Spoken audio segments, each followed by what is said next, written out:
All right. Test, test, test. Test, test, test. We should be good. Hello, everyone. My name is Elijah Minyard, and this is my first review of something within what I call the BBBCS universe, the Breaking Bad Better Call Saul universe. Ignoring El Camino. We'll get into that perhaps some other day. My brother and I can talk about that. Now, this is my first ever review of something within that universe, and I wanted to just briefly talk about my initial reactions to the episode Point and Shoot, episode 608 of Better Call Saul. The episode aired tonight. I watched it on Amazon like an hour after it premiered on AMC. I apologize if you can hear my fan hitting the microphone. It's very hot. It's a hot summer night. I can't help but feel a little bit disappointed by this episode, and there are a few reasons why. Mostly being the end of the Lalo subplot. I haven't watched anyone else's reviews or their initial reactions. One of perhaps my absolute favorite Better Call Saul reviewer, Courtney's reviews, she did a community post where people got to post their initial reactions, and I shared some of my thoughts. And majority of them were very positive from people. Of course it's going to be. Of course it's going to be positive. It is a really good episode. I want to start off with that. But there were some criticisms that I agreed with, such as what was Lalo's plan overall? We see that he's recording stuff for Don Eladio. He wants to reveal all of that stuff, what Gus is planning. We get very obvious insights into Gus's thoughts on those characters, which kind of broke some subtlety, I feel like, from Breaking Bad. I feel like we didn't need an explanation of Gus's thoughts on any of these characters, but I'm getting off track. Lalo's plan to me felt convoluted and or just confusing, and ultimately I think led to nothing. I thought that there was going to be some sort of reveal for him that it was Bolsa who sent the people to kill Saul and take the money or whatever they were going to do. I thought it was going to be more complex than it was. But a few episodes back, I'll have to check, it'll be on the screen, it showed what was going to happen. Gus counts his paces, he plants a gun, which felt a little off to me. It felt like what Courtney said was a red herring, which is a distraction. I thought it was going to be Gus thinks he has control, because this entire time he hasn't had control. He's spilling things, he's messing up. And I thought it was going to be Lalo truly is the main opponent here.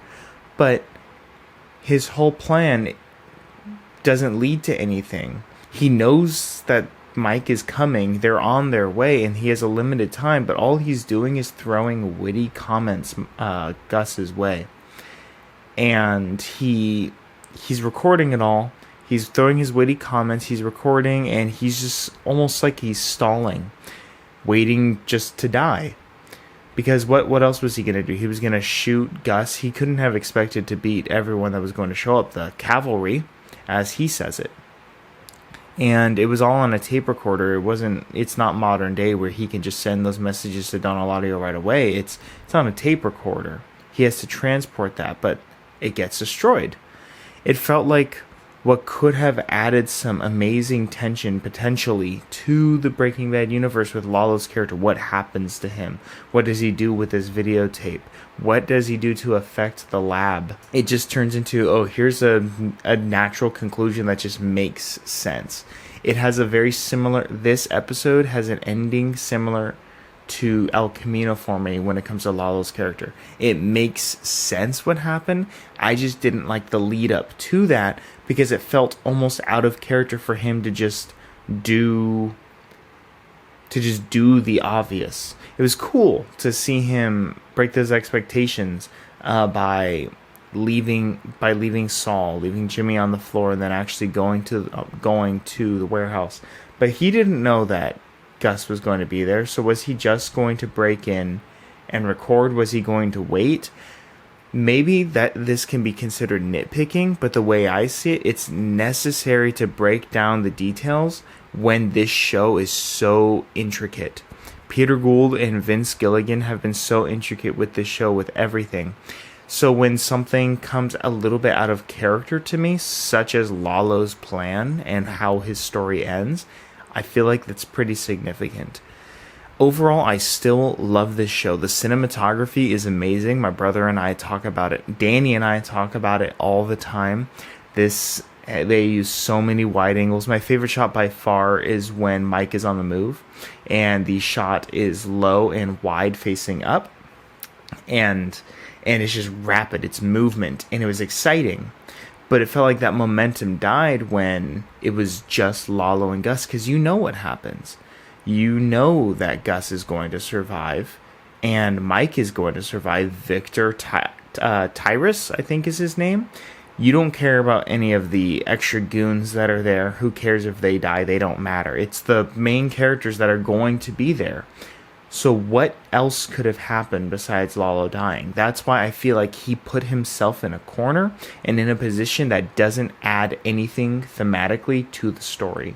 I think I should add that I don't mean that his actions will not have a lasting effect. I definitely think him killing Howard and all of those events, the trauma that it's going to put on Saul and Kim, and how are they going to react to these things, that will have a lasting effect. That will lead potentially into Breaking Bad and how Jimmy becomes Saul.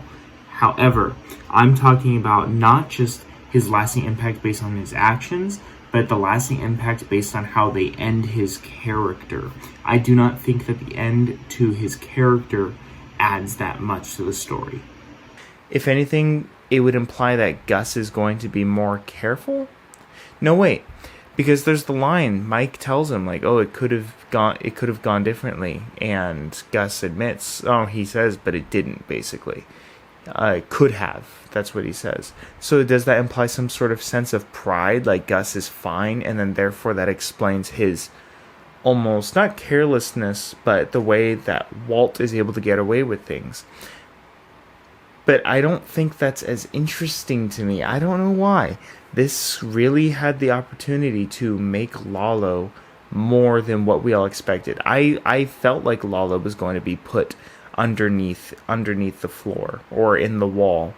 I felt like that was a red herring, that there was going to be something a little bit more clever here. Something was going to be introduced between Lalo and Bolsa for him to reveal, like, oh wait, this is more complicated than I thought. But then it ultimately just feels like it builds up into them trying to keep continuity. Because when Saul is kidnapped, he asks, oh, did Lalo send you? And then he says, oh, it was Ignacio. When Mike could have just very easily said, he's dead. Because this whole time everyone's been worried, is Lalo alive? Is he coming? You would think Mike would just tell him, he's gone, officially. You don't have to worry about him anymore. And yet he does, because continuity. They introduced it in Breaking Bad, and so they have to keep up continuity. Now, speaking of Breaking Bad, I have been watching it side by side with Better Call Saul. I've seen Breaking Bad twice now, and so I've been rewatching it during the break because, I need something to watch, and why not watch Breaking Bad? And my speculation for the rest of the season, I'm honestly a little bit worried. And that's because Saul Goodman in Breaking Bad is so sleazy and skeevy. He says some lines that it's just, that's a terrible thing to say, or that's a terrible person. He's so selfish. He's so focused on money and trying to get a quick buck that he has no care for anyone else. He's greedy.